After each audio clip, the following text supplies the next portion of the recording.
Деца питачи на речиси секој семафор низ скопските улици, извалкани и без соодветна облека на минусни температури во зима и на пеколни жештини во текот на летото. Жени со бебиња во раце и изнемоштени стари лица. Најголемиот број од питачите се роми. Наместо во училиште, според најновите статистики, околу 2000 деца дневно питачат по скопските улици. Тие најчесто се приморани од нивните родители со подадена рака да донесат некој денар дома. Не дај Боже. Тоа не просто ни мајка ми, ни татко ми, ни ја, ниту моје дете. Еве, оние деца што ги гледате на семафорите што просат по секако. Тие деца што простат, криви се родителите. Сега ќе ви кажам искрено, пошто ја не знам да лажам, стара жена сум. Родителите од тука пијат, а децата простат. Това не е домаќинство. Да се разбере.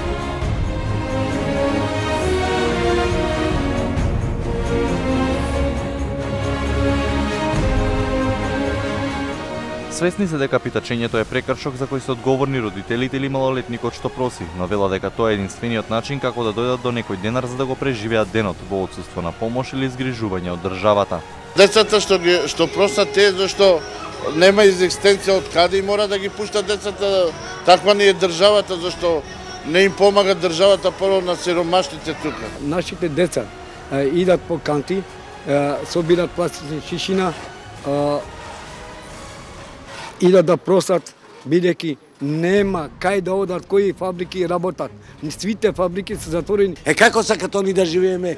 Како што живеат поединци наши роми и други народи по шатори таму да собереме пластика и да идеме да просиме и да крадеме ли? Па они самото го донесуваат ова за народот. Проблемот, велат, може да им го реши само државата, но тврда дека политичарите се сеќаваат на нив само пред избори. Ромите од старото пана, ние сме многу манипулирани од било која политичка партија, која доаѓа за време гласовите. Сите роми ги земат од ромите гласовите, а еден глас вреди многу значење. За детето треба све, треба да се купи, значи, алишта, кондори, значи, што треба за детето све основно. А од каде да земе? Со 12.000 што може да правиш? Со 1500 динари социјално 2 члена или 4 члена со 2000 ќе купи за дете една тетрадка, на пример, да иде у школа, па не може да му купи едни чорапи со тие пари. А камоли каки да му земе мајци, спортски одела, патики, ова она, да иде таму, да има физкултура, ова она, ликовна уметност, да учи таму. Со тие пари не може ништо да му купи. Това е крива државата и владата.